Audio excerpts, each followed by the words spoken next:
Dragon folk, welcome on in. You all know what time it is, right? You guys know. If you are not living under a rock, you know exactly what is happening. We are in the middle of the Double Masters 2022 spoiler season. So being in the middle of the spoiler season, essentially what is happening is a lot of cards are being released from a set early to kind of show what's going to be coming in the set, what you should be looking forward to, so on and so forth. We did just recently get done watching a weekly MTG on YouTube where they did talk about a lot of the rares and mythics getting a reprint, as well as a few of the cards and how the game is to be played via draft. Double Masters and most of the Master sets, I guess, are specifically made to be drafted, although the cards in them are all reprints. There's not many cards in Masters sets that are not reprints, right? Although for this one, there is one card that is not a reprint, but we're gonna get to it. So first off, though, I think we're maybe like a couple days into, maybe like a day into spoiler season, and a lot has been introduced, and I want to go over what's available now and kind of show you guys what to look forward to. So without further ado, let's get into it. So this is Scryfall. Scryfall has a database of cards that have been shown off so far, and so we're going to kind of get into it, right? Let's see if we can maybe zoom in a tad bit more. That's a little bit better. So for our first stuff here, right, you'll see that we have plenty of commons and uncommons that are going to be reprinted in here, right? Advanced Stitchwing, Aether Snipe, Einok Bondkin, but then we're going to get into kind of the big stuff, right? When we get into mythics and so on and so forth, you'll see. So Allosaurus Shepherd, its first printing was in Jumpstart, I want to say, pretty sure. And fun fact, right before they announced Allosaurus Shepherd was getting a reprint, I pulled it in my Jumpstart pack. So now it's going down in price, I guess. And the reason being is because people aren't really going to just buy this one. They're going to buy either one of these. So this is a foil-etched version of Allosaurus Shepherd. A foil-etched version of Allosaurus Shepherd. And this is a borderless version of Allosaurus Shepherd. Right? This man is cuddling an Allosaurus. What more do you want? The borderless art is probably what most people are going to want to get. Obviously, a lot of cards getting a borderless treatment. They're also getting an etched foil treatment in here. And there is a fourth treatment that only certain cards are going to be getting, called a textured foil. We'll kind of go over what that looks like in a little bit here.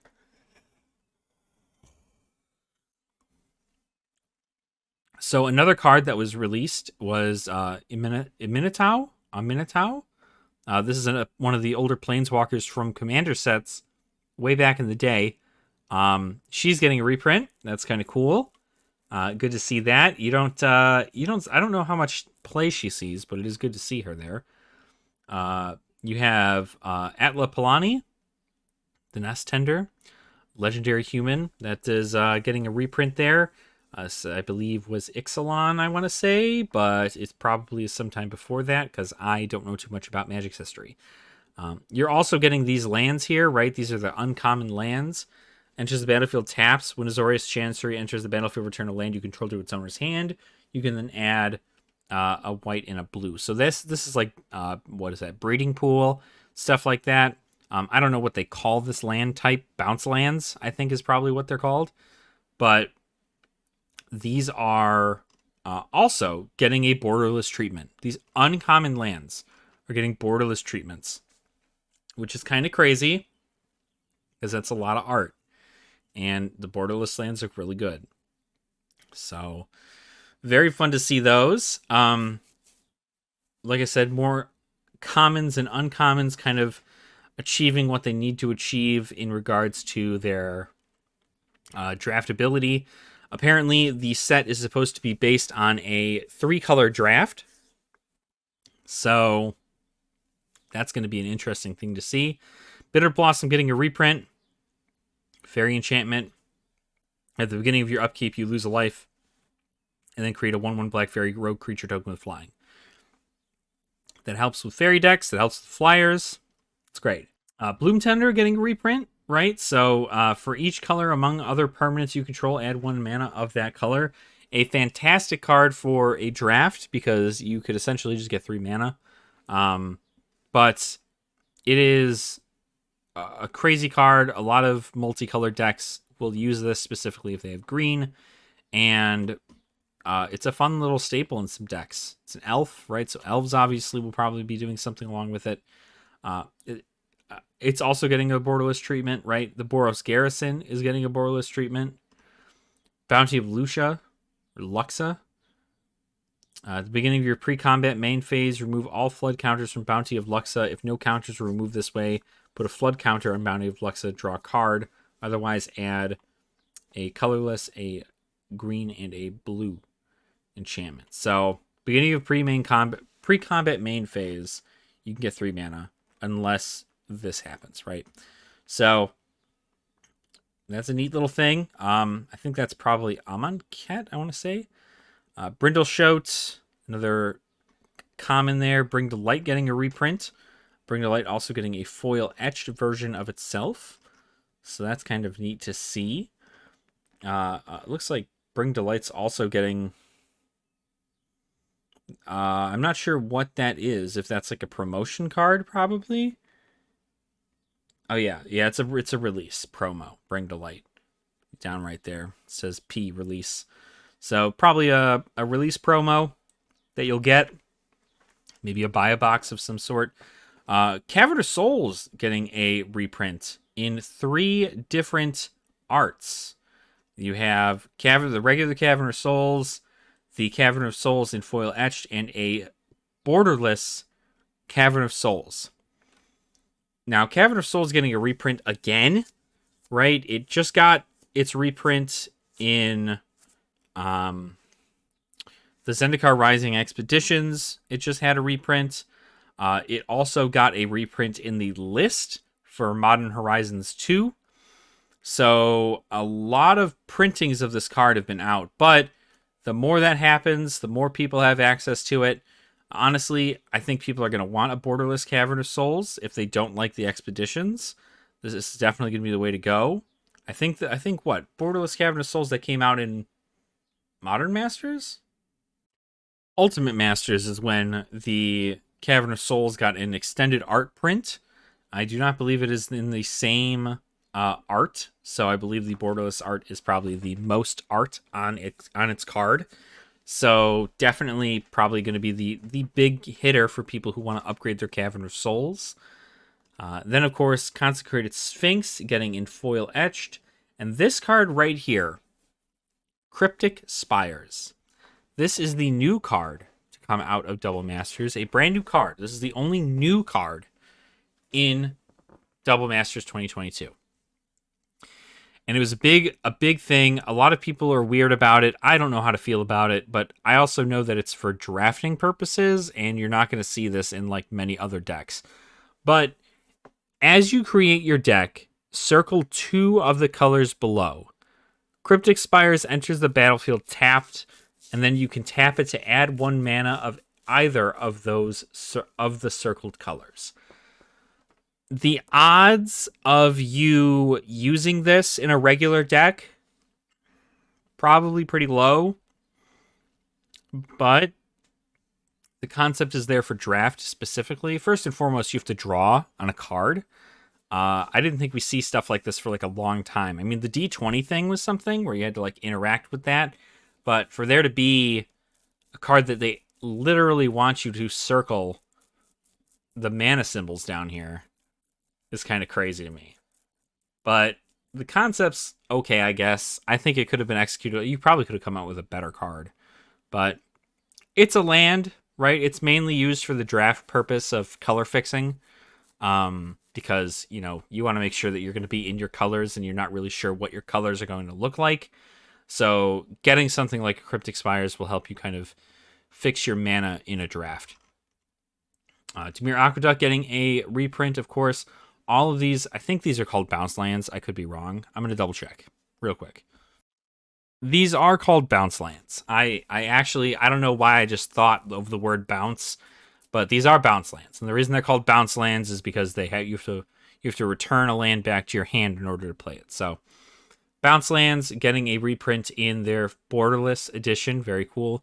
Divine Visitation getting a foil etched version of itself. If one or more creature tokens would be created under your control, that many 4/4 white angel creature tokens with flying and vigilance are created instead.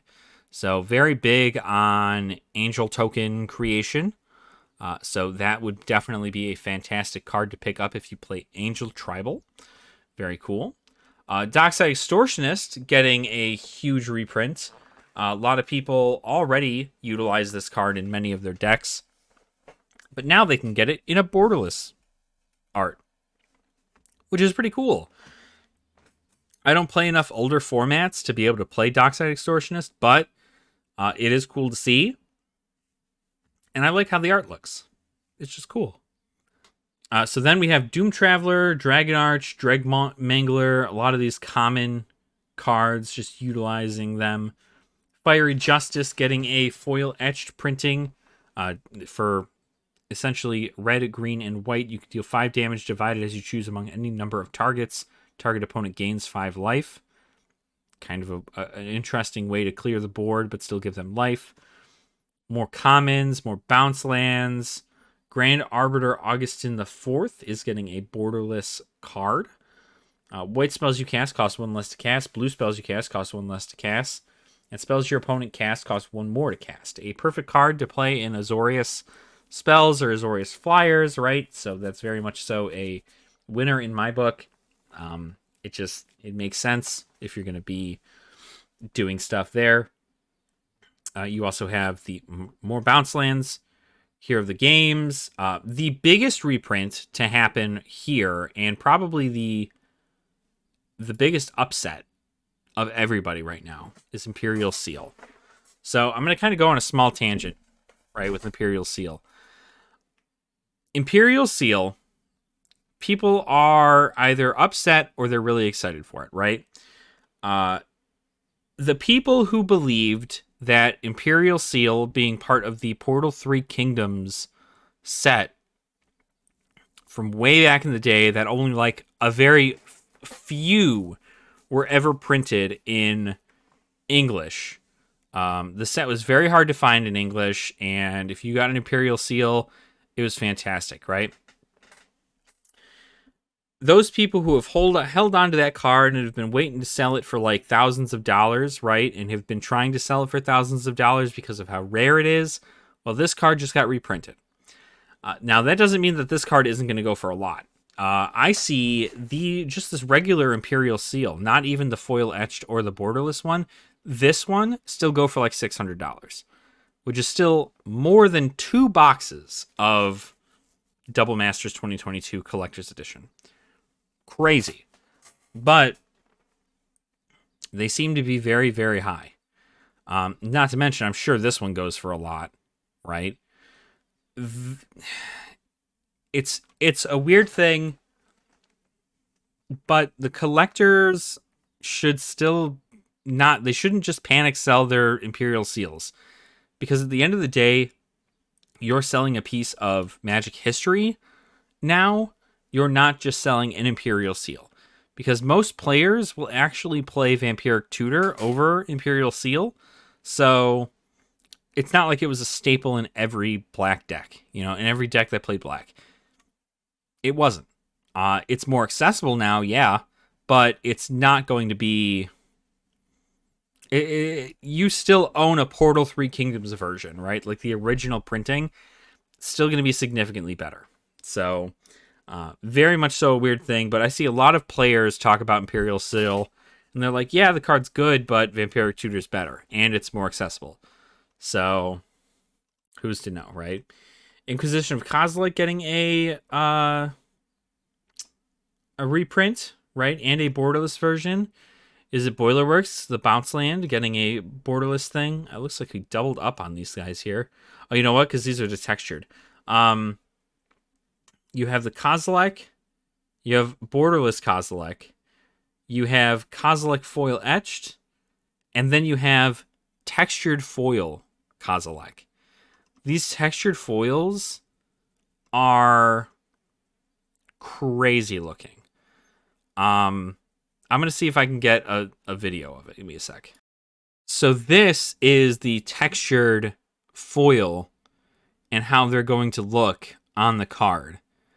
It's almost like a mix between the rainbow foils that they do normally and the foil etched cards. I'm curious to see how they do, but obviously these are the chase of the whole thing. Do I know how much these cards are going to go for? Probably not. But I think there's like a solid amount of chase to these.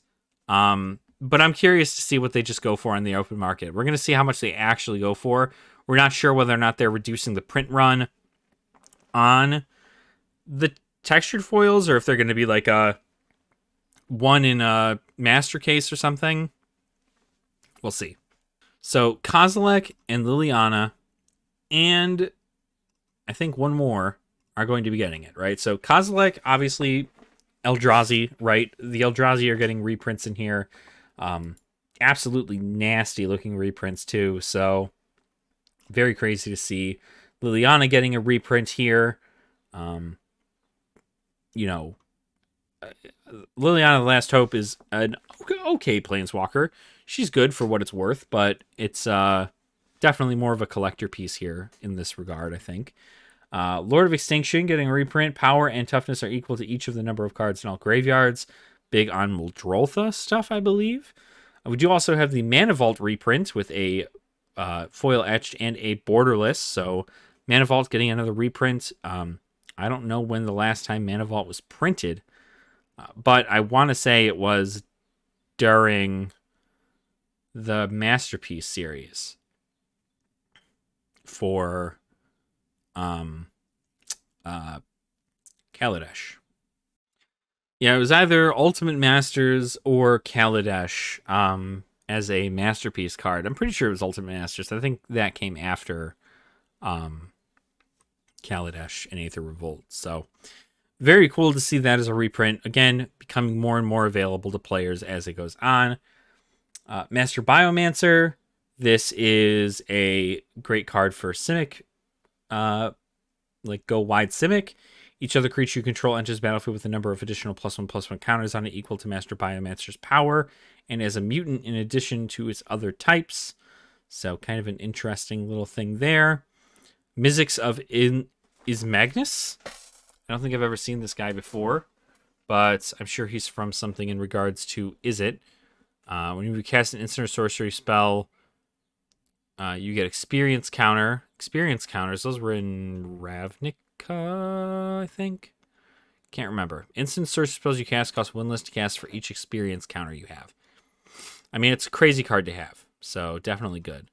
Muldrotha getting a borderless version of itself as well as a foil etched. So all of y'all playing Muldrotha out there are going to definitely enjoy that. Muldrifter also getting a borderless version of itself. Not sure why. I guess people like this card. Who knows? Nika Bolas getting a reprint. Freaking Orzhov Basilica. Phyrexian Altar getting a reprint in its borderless version as well as a foil etched. So huge thing to have for pretty much any sack deck. Phyrexian Tyranny. That's also got a foil etched version of itself. Pithing Needle gets a reprint. More bounce lands. Rampant Growth gets a borderless version of itself. Never thought I'd see a borderless Rampant Growth before, but that's cool to see. Rift Bolt. Bunch of more commons around here. Another bounce land. Sensei's Divining Top even getting a reprint after just being reprinted in the list for Kamigawa. So again, Sensei's Divining Top coming back. This time it has a foil etched and a borderless version of itself. Again, if any of these cards are coming in borderless, you're gonna bet that people are gonna want those cards. Unless for some reason the foil etched cards are harder to find, the borderless cards are definitely going to be the moneymakers there because they just look good, right? I want borderless versions of Simic Growth Chamber and all that stuff. Like, that's what I want. Teferi's Protection also getting a reprint and getting a borderless version and foil etched version of itself.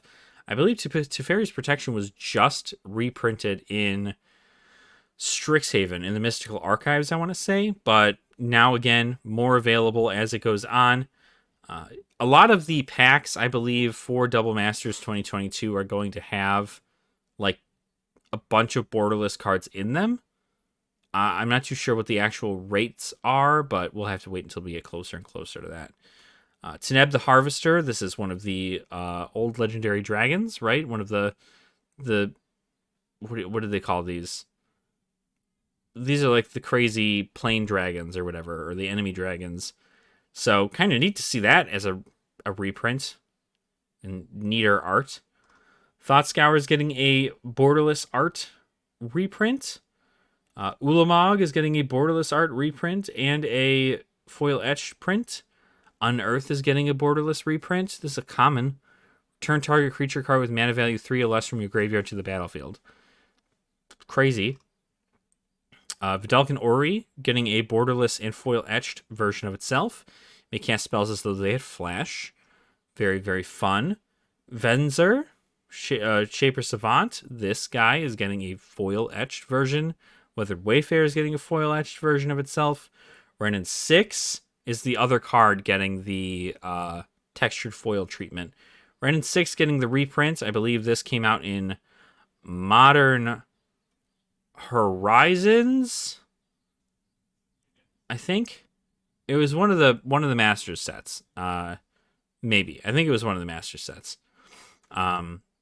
And this card was going for a lot, and now it's getting a big reprint. The art's the same from that one, but now it's got a foil etched version, a borderless version, and a textured foil version of itself. That is pretty much everything. I know a lot of cards are getting borderless treatments in here. This is definitely